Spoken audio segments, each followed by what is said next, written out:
Yeah, this is for the culture and for those who love us.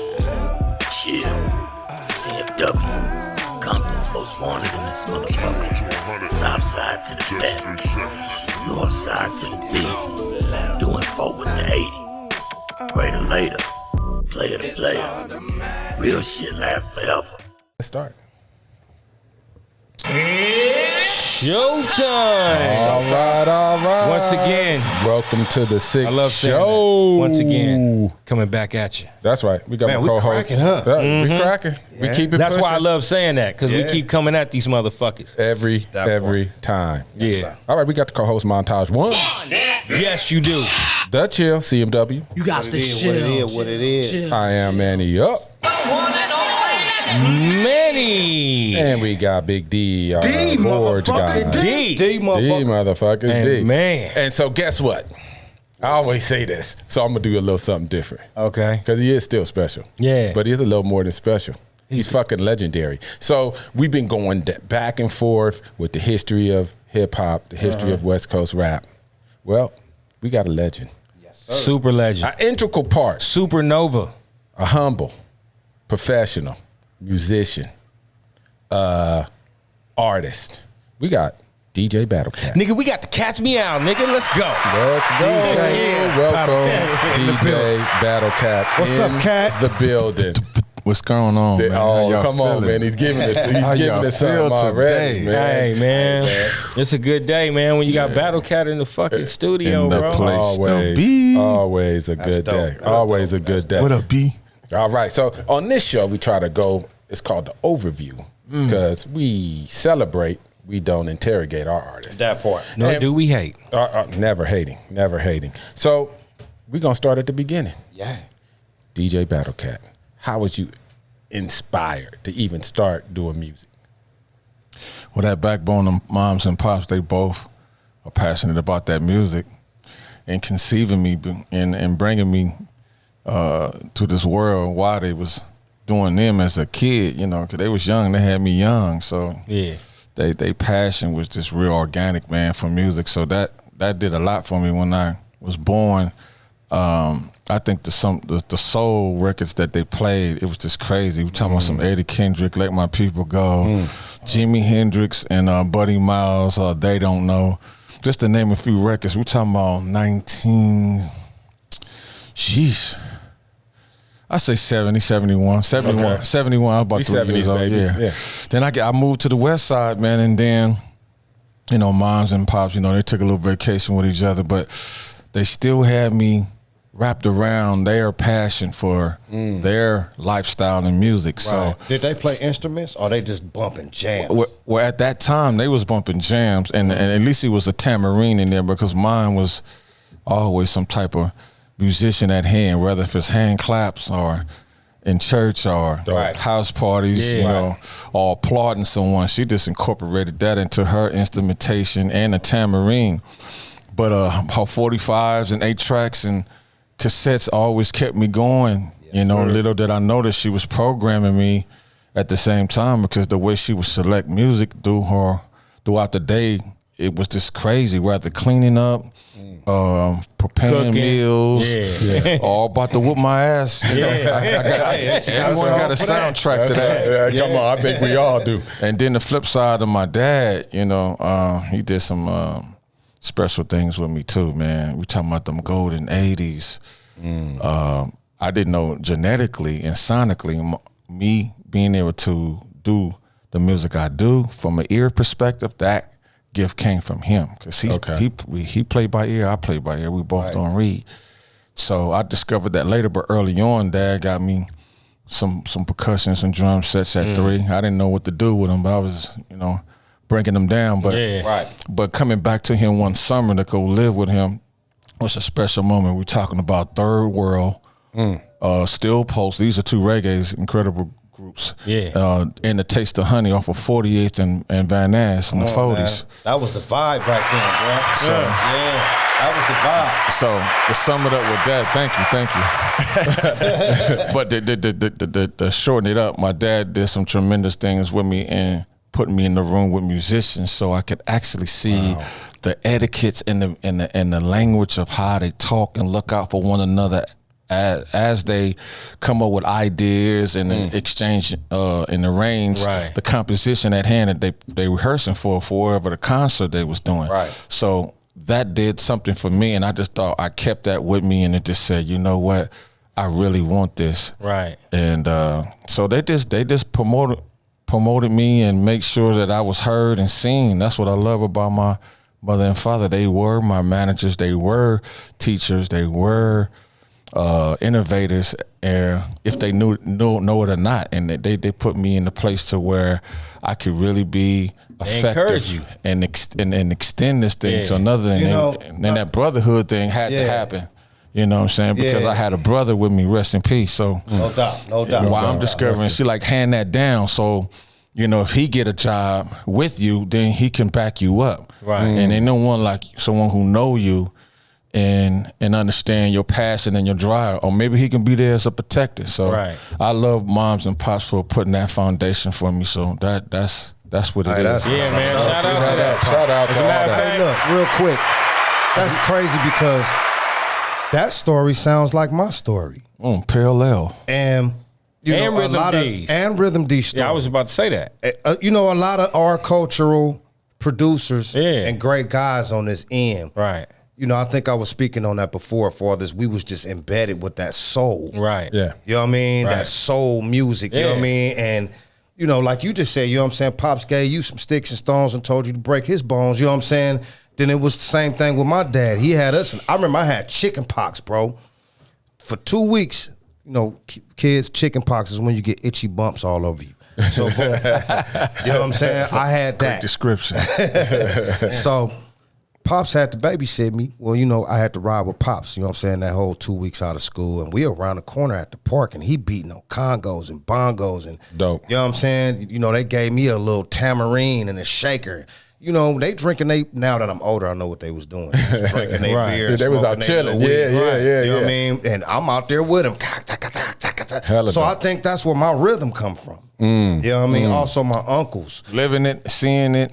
So that's another thing. When you hear an instrument, that's another thing. You can appreciate what it's doing.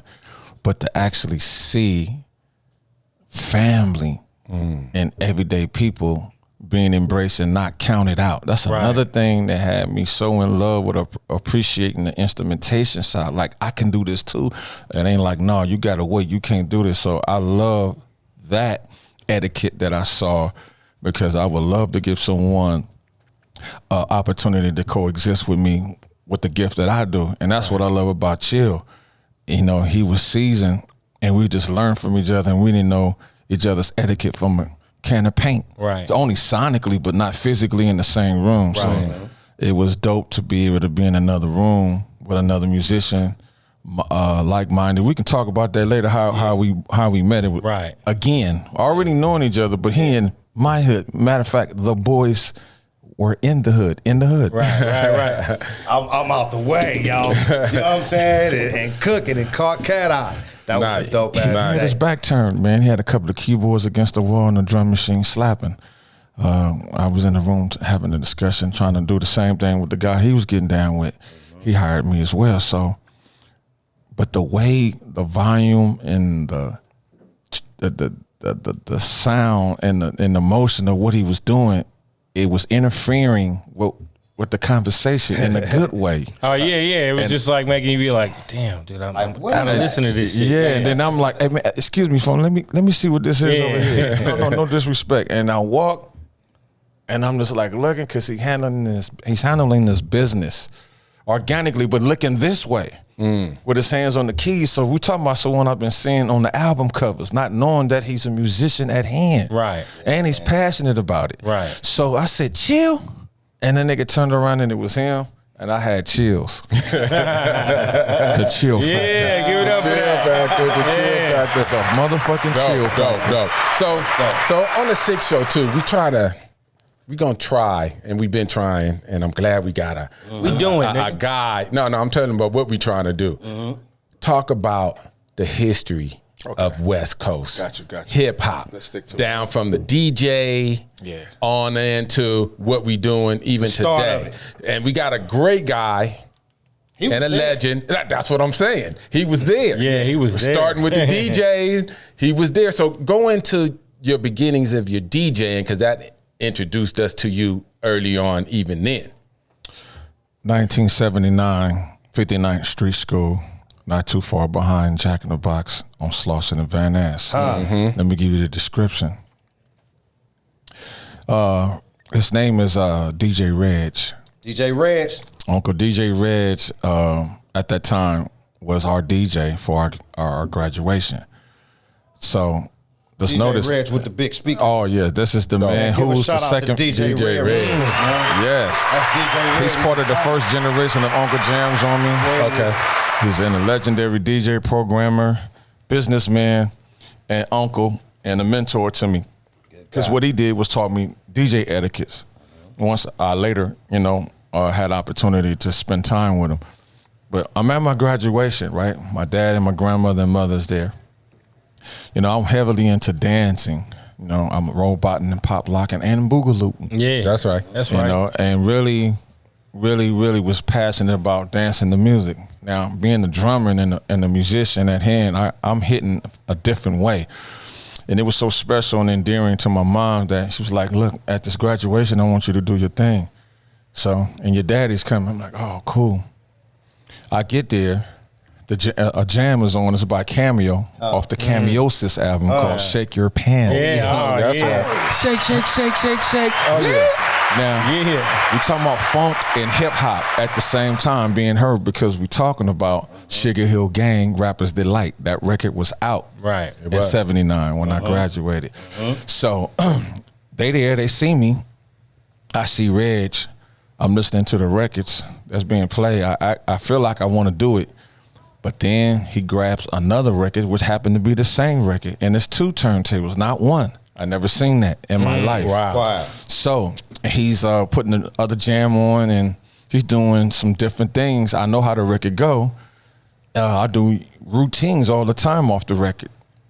Man, when I heard this man manipulate that record and keep the crowd going, I just froze, and I had a chill factor moment. That's right. Yeah. So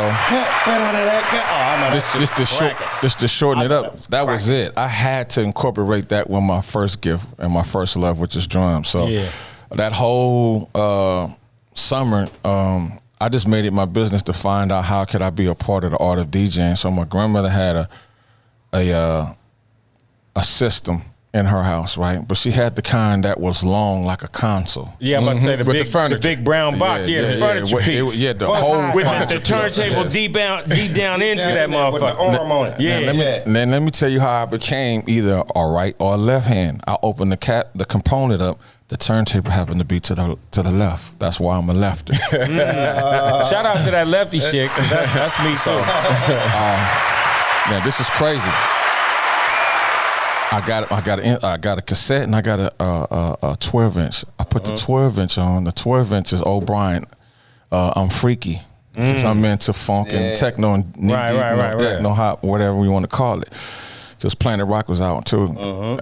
So anyway, but it was on its way, not 79. Okay, but anyway, let me get to it. So I said, man, I gotta incorporate both of the two. So I recorded the instrumental of the song.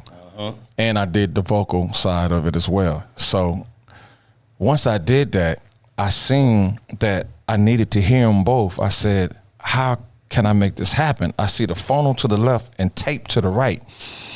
So I took the select button and just kept it in the middle to I can hear them both. It stayed there, it was on.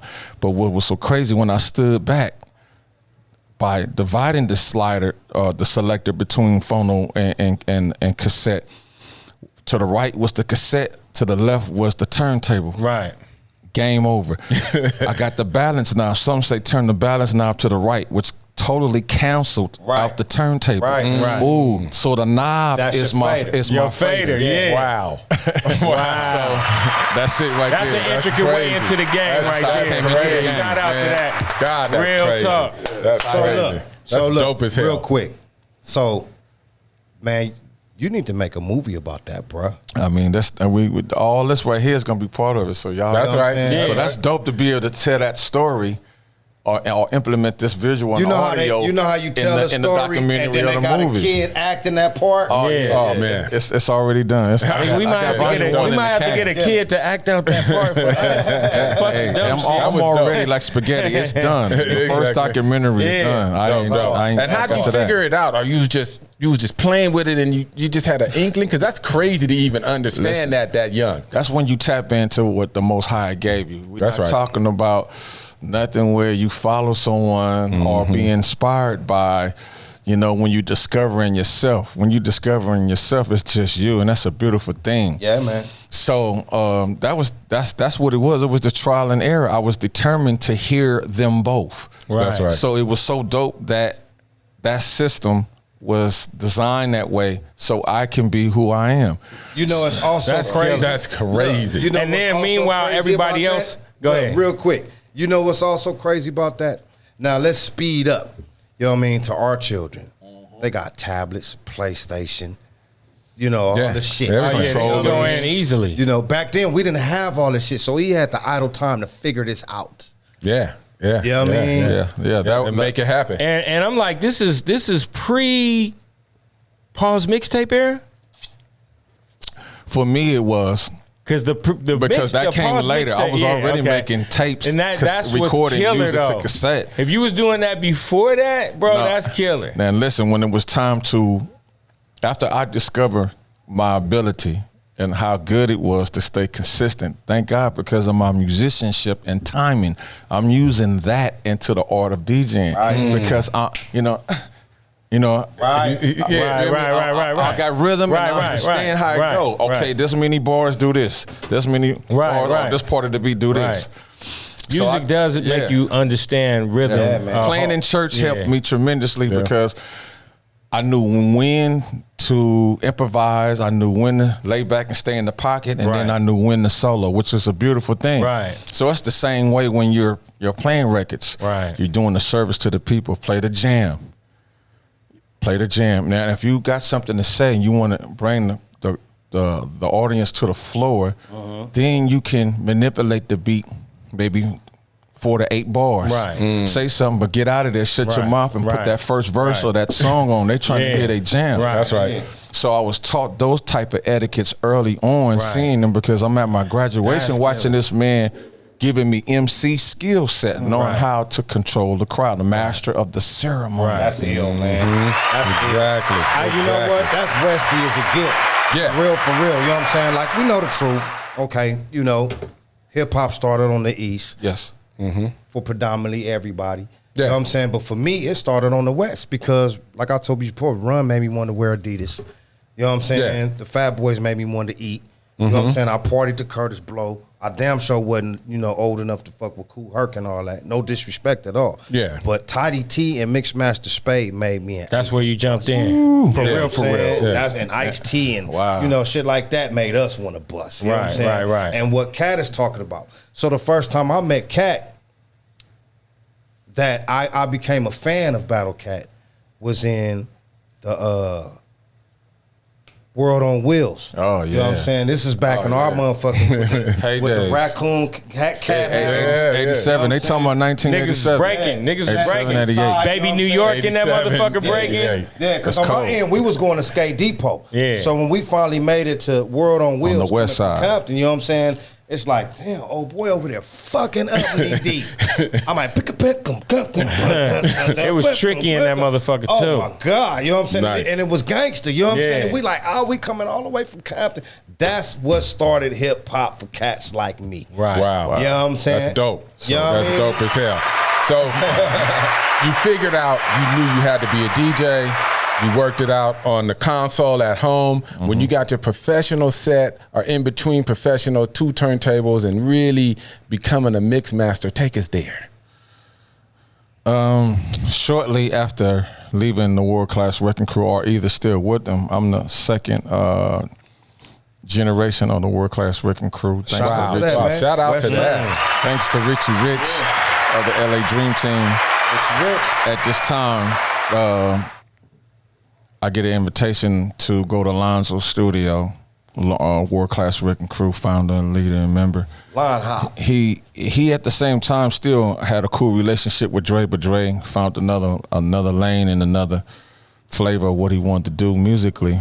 At that time, they still had a hit record out there called Turn Out the Lights. Yes. But he needed someone to take Dre's place, so he had DJ auditions. I went there, I served, I got in, and I didn't even have my own 12s at that time. So of course I'm turntable hopping at different homies' houses and house parties. That's what was happening to me before I got my own. But what was so dope is that Lonzo trusted me and gave me the 12s that Dre was using, actually at Doodles that y'all see on MTV rocking left and right. I had them for a year. And but early on, that helped me tremendously, being able to create different DJ compositions and learning how to be a concert DJ. So to be a musician is even better, because then, like I say, another instrument that you use that's in the band now, you know, it's hip hop, and turntables is incorporated with a band, which is so dope because that was unheard of. So that helped me tremendously. So then I'm learning beats per minute. I'm reading labels. Bars. Yeah, that helped. I didn't learn bars until this man named Andre Young walked in while I was still discovering myself to get Yellow's Anvil cases. When he came in, I'm on the SB12, not 1200. Take 5 minutes to load, 5 minutes to save with the Commodore hard drive by Apple. So I'm trying to figure this thing out. Lonzo put me back there, you know, because he said, hey, you know, you want to warm up with these turntables, you can go back there and do your thing. And matter of fact, you know, if you want to start making mixtapes or records, you know, in a sense like that, like 4-tracking or 2-track mixing, you know, he said you can do that too. So Dre come back there, and I stopped ripping on the turntables. He heard that. I turned around. I'm on the drum machine trying to get mine in. And he said, yeah, Cat, you dope as a mug, man. You know, it sounded like you really know what you're doing on that drum machine, bro. You know, you fuck with that too, besides the turntables? I'm like, yeah, man, you know, I'm just discovering this thing. You know, I heard about drum machines, but I never, you know, it's only looping. Just keep looping. So he said, look, Cat, take this with you. I'm gone. We just started in NWA. I'm at Audio Achievement. So he taught me time signature and bars. Wow. Then that's when I know how to count. That's dope. Right. Dope as hell. Right. That's crazy, because you come through the same place that Ice-T, King T, Dogging and what? Compton's Most Wanted. Yeah, 6 in the morning. You know what I'm saying? You know, King T with Ice-T was 6 in the morning. Oh, King wow. T, which you better bring a gun. Oh, Compton's man. The Most yellow Wanted. label. Yeah, Compton's Most Wanted with This Is Compton. That's me and 8. You know what I'm saying? And you was through Lonzo too? Yeah, on Crew Cut Records. Wow. Crew Cut Records. We was on Techno Hop. With a That's K. where Crew Cut, yeah. With the little star on the chain. Yeah. So I thank God for all those opportunities to discover myself. And all it did was just prepare me for the world, you know, to be a tour DJ. He was the first to take me on tour with him. We opening up with Heavy D and MC Hammer. That's when the Troop outfits was out. You can imagine that whole era. It was a cold era. Costume. 88, 89. We're talking about the same year that Keith Sweat and Teddy is on the scene. Teddy produced the whole album. And so, you know, that was an amazing moment for me. But see, I can't leave out these other two, and I'm going to back up so y'all can go to another level of questioning. Bobby Bobcat Irvin. I was going to go there. Got to. I was going to go California Cat Crew. Original California Cat Crew and Uncle Jam's Army member. Musician at hand. Who's the Cat Crew, Battle Cat? Yeah, go to the California Get a Cat roll Crew. call. Let's start with Bobby Bobcat Irvin, the CEO Shout and out founder. to Bobcat. Yeah. We talking about Kit Kat. DJ Kit Kat. And then we got Wildcat, my boy Derek out in the valley. And then we got Pookie as original member as well. And then myself. Battle Cat. You know, so. That was dope as hell. That was dope as hell. That was around the time I was really obsessed with DJing, and then you was like, oh, it's the Cat Crew, California Cat Crew. I was like, well, what's the name? They was like, man, just listen to K-Day. And I was like, God, Man, man, to us, it was like it was bigger than gold. To us, Friday it was nights, like, you know, it was crazy. Run it like BDP was a group, a tight crew. Yeah. California Cat Crew was a crew. That The was Cat like, Crew. Oh, you know what I'm saying? And I'm glad that you speaking on the essence and the foundation and what it was to be that and be involved with that, because the DJs were the voices first before rappers. Say that. So, and we was the maestro at the same time. Exactly. We held the Exactly. crowd down. We only spoke to announce something or command something. Right. See, so it's amazing when you go back to what the DJ is. Then they put the DJ in the back, you know, like, you know, just hold me down, homie. I got No this. doubt. You're like, no, you got to understand the maestro is the DJ. Yeah. Give him his. Jazzy Jeff and the Fresh Prince, Eric B. and Rakim, that's how I started. Jam like we Master went Jay. back. Grandmaster Flash. You brought an MC along. LL you know what I'm Cool saying? J would cut creator and the legendary Bobcat. Yeah. For sure. The first East Coast and West Coast DJs and producers on a New York act. That's hard. All right, so look. So okay, we jumping all over the Yeah, place. we all over the place like tennis. Good way, In the though. DJ world, you said it. we still on the DJ shit. We still on the DJ right So- now. do part two of this thing. Because there's so many levels to Oh, man, So I'm many saying, levels. He got 30. He got 30 I'ma years of minimize it. I'ma legendary keep it short. No, I'ma no, keep don't it- keep, Nah, don't yeah. keep Nah, it short. Keep it rolling. Don't do that. Roll, man. See this table? Roll. It's a flower bed. It's yours. Exactly. roll, And get your story out how you know what want I to mean? get your story now out. look. So tell us about the K-Day Mix Masters. Man, I love how this man talk. He's right on point in my head. So, 1987, after coming out of high school in 86, I needed something to do. Hello. Greg Max hits the radio station, K-Day, AM radio.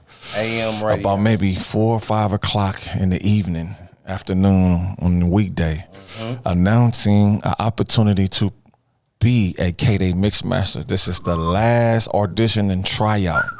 Already on board is the legendary Tony Gonzalez, who was there first with Dr. Dre. Dr. Dre is the first original K-Day Mix Master. Wow. First.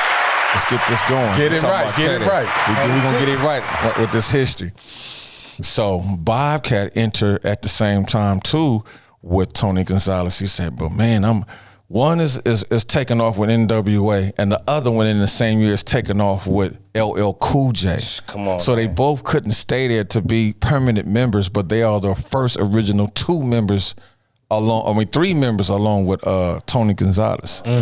So this audition go down and it says local off of Queens. This is Greg Mack and the Mac Attack. Yeah. Shout out to Greg Mack, man. Greg Mack, yeah. So 1580K day. 1580K, yeah. We're having a grand. No, I'm about to go into it. Shit. We're having a grand opportunity to become a K-Day Mix Master. It's the only and one last chance to become one. We have an audition. Send your cassette in, or you can come to a live audition off the Crenshaw in Washington, east of Washington.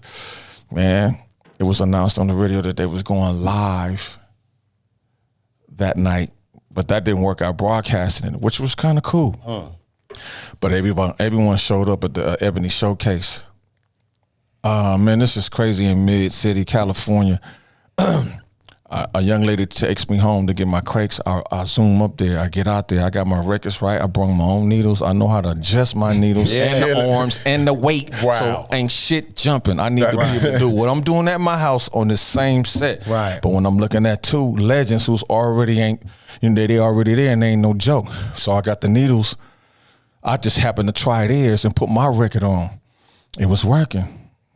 And I said, I can do this. I'll put the needle in the middle of the breakdown the record just to see how it was working, just going in the headphones. I ain't got to change needles. Okay, cool. I can run with Tony Gonzalez needles. Because sometimes the needles don't marry to the groove of the vinyl, you can fuck up and fuck yours off. Trying to do a routine on somebody else's set and you don't know how to master the art of weight and leveling the needle so it can perform right. Balance so, properly. Other than that, you'll bring your own needles, your own scratch pads, headphones, Giving them jewels. and vinyl. Yeah. So when you do that, that shows Greg and anyone else there for the audition, like, oh, this dude is prepared. I want to hire him already because he came prepared. So anyway, I do my routine. I rip everything, time and precise. The crowd is going crazy. Joe Cooley, Ralph M. Tracy, rest in peace. Shout out to Ralph M. Ralph M, Jammin' James, DJ Romeo, and DJ Aladdin. My boy, DJ Aladdin. That's right. Now, I'm naming you all the Crazy lineup. tryouts. Now, Julio and Tony, they already in already. What about M-Walk? Was he Oh, there? yeah, come on. How dare I not speak on that? DJ M-Walk. A DJ that slayed my ass at the Marshall Bar Room with Joe Cooley. Slave. Joe, I beg Joe Cooley, the difference about me being, dope and I can get him, did not know that Negro was the one who know how to put the 12-inch, which is 33 on 45. Keep up with the 45 tempo and scratch just as fast, if not faster than 45. He blew me out. When I became a K-Day Mix Shout out to Master. Joe Cooley and In-Walk Compton, Aladdin Compton. DJ Aladdin. All the rest of the other DJs, Tracy, Jammin' James, myself, and Romeo, we from South Central. Yes, sir. The rest is of East LA, the homie Ralph M and Tony Gonzalez, and Julio. So I'm just glad to be a part of that. Yeah. Linwood. Yeah. Linwood. Yeah. So just to sum it up, man, when I became a K-Day Mix Master, it was a blessing because it kept me out the hood. Shenanigan and politics. Now, I love my hood, but it was other things that kind of would lead you in, because if you're still seeing pretty girls and pretty cars and a good time, even in the place where you know where the funk is, you could easily get lured in, because it's the perception of it is that you're having a good time. Right. So I was glad that I could go do something else other than what I saw, so I can contribute to my community and neighborhood, and they can be with me and support me instead of against me or trying to pull me into something that I'm not built for. Right. So I thank God for the hood, and I thank God for Greg. Most Greg real Mack. niggas in the hood. South side to the best, north side to the least.